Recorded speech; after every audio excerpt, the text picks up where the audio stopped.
everyone. So just to keep you posted, I have been making videos. I'm working on editing them because the sound quality is absolute garbage. I'm team iPhone and it seems to not really be showing me the quality. I also need to update my phone. So that's probably it. I'm gonna walk you through a quick sun salutation B. So I want to start off by saying, listen to your body. Like, don't push yourself beyond repair, that you'd injure yourself essentially. There's no judgments whatsoever. Do what you can. I don't think I'll try to mention some modifications along the way, but I don't want to be like super long-winded either. So if you're on your mat, the floor, in your bed, hopefully not, but we'll start at the top. I'm at the back of my mat. We're gonna take some time first to warm up our wrists. So before I like to start practice, maybe I'll come to you. I like to warm up my wrists, just make sure that I'm not hurting myself. So we'll take some rolls here in whatever direction, and then we'll stop and go in the opposite direction. And again, kind of turn it round and round, opposite direction this way. And then I like to kind of go like this, like prayer hands back and forth. Or you can take your wrists and do like this. Come out, move your hands, flip them over. And then in and out with your fingers. Make sure you're like really activating your muscles. And then lastly, we'll hold it for a couple of seconds. So I hope your day is going well. You're being productive or not productive, whatever you feel like is calling you.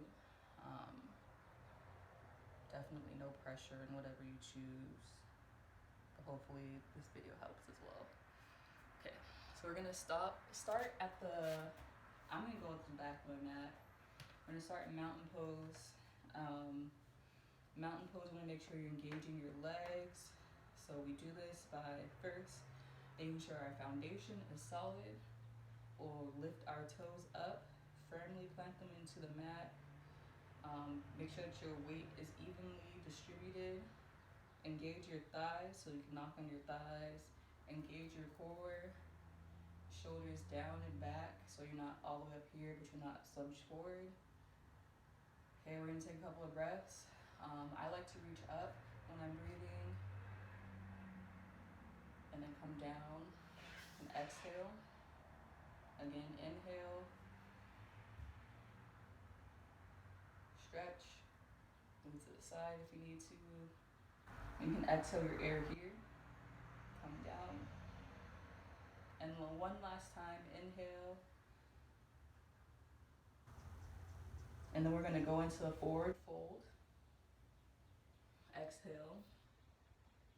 Here, make sure that your legs are still engaged. Engage your core, you can suck in your belly. Make sure that you're working with your strength and not your flexibility. We're gonna hold this pose for a little bit. Take 2 breaths.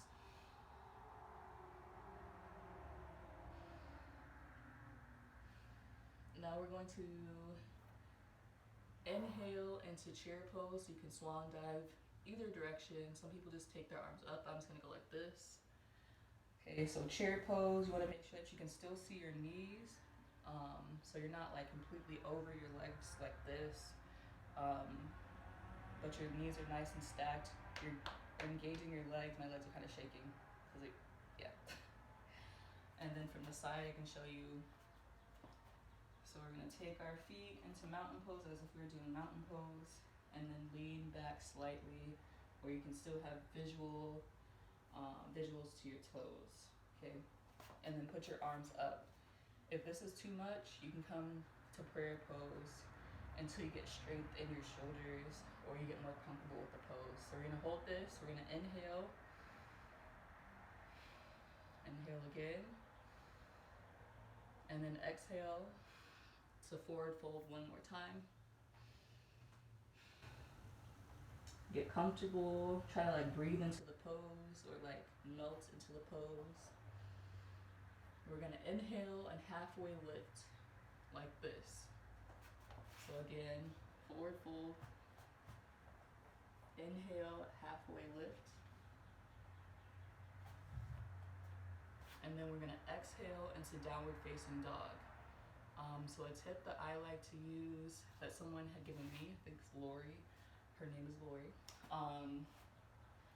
When you're reaching down into downward facing dog, it helps to come to like, as if you're crouching almost, and then lift your knees up, and then you put down and back. That way your down dog can be more stacked and hopefully you're more in alignment. So that helps me, and maybe that could be a way that you can do your down dogs. So again, lift up, down and back, and then do what makes you feel good here. If you want to widen your stance, you can to keep your balance. Push yourself back as much as you can. And then you should be trying to touch your heels to the mat. If it doesn't work, that's fine. You can always put a blanket or a block underneath your heels. We're gonna take a couple of breaths here. Inhale our right knee to our chest. We're gonna take it out. Inhale and step it forward through our legs, like so. And then we're gonna raise up into warrior one. So we're gonna raise our arms up like this. Make sure that your shoulders are also down and back. Take a couple of breaths. Exhale. Okay. And then we can come into upward facing dog for a bit. This is gonna be your resting pose if you need one. Make sure you're breathing. Your shoulders should be not how I'm doing, but down and back like this. Engaging your thighs as well and lifting up on the tops of your feet. We're gonna exhale back into downward facing dog. Here we can take a little break and pump our legs. Okay, after so you're finished, we're gonna do the same thing on the opposite side. So take your left leg and bring it to your chest, or out, into your chest. Step it through your legs. The back foot or your back foot should be at like a 45-degree angle when you come up for more balance. And then lean into your front leg. You should make sure that your hips are squared. Okay. And then lift your arms up, and then shoulders down and back. All right. Take a couple of breaths here. Make the pose work for you. If you have poor balance, you can also just put your hands on your hips or your hand on your knee. You can stack it, put it in a mudra if you want to.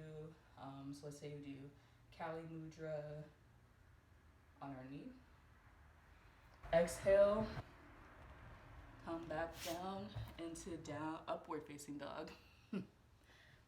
Down and back, relax and breathe.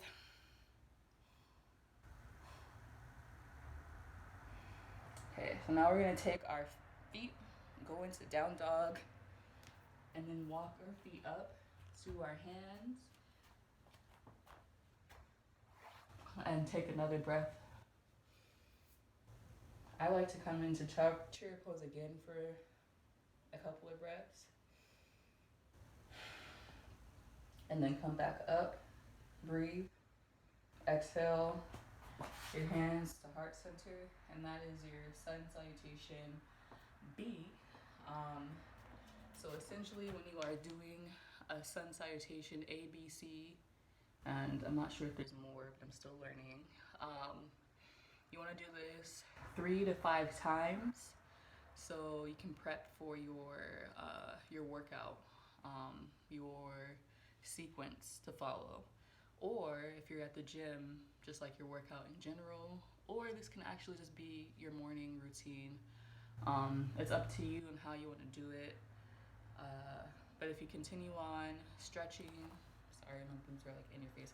You can continue on stretching. You'll definitely see the difference in how far you can reach. Split your legs, reach down into downward facing dog, and reach up into up dog. Um, Over time. So I wouldn't get frustrated if you're not seeing the results as fast. Everyone is different in terms of like their flexibility and their abilities. But I say like consistency is the key. I'll be sure to, once I figure out editing these videos, which I thought iMovie was gonna be cool, but it's actually quite garbage in my opinion. But I recently invested in like a downloaded kind of like a free version, and then if I like it, I'll upgrade. Forgot the name of the video editing. And then I also bought a mic for my phone / I have a camera as well that I can use. And then I also got like what is it, like a O lamp, little circular lamps in a stand so that there's no shaky videos or like weird angles. You'll be able to see my mat and stuff. So for the people for the people that have watched my videos and notice I'm not posting my videos as much, I really appreciate you pushing me, and that you find them helpful. I would assume with consistency and patience on my end that I will become a better teacher and the quality of my videos will increase. But until then, I appreciate your patience and I will talk to you soon.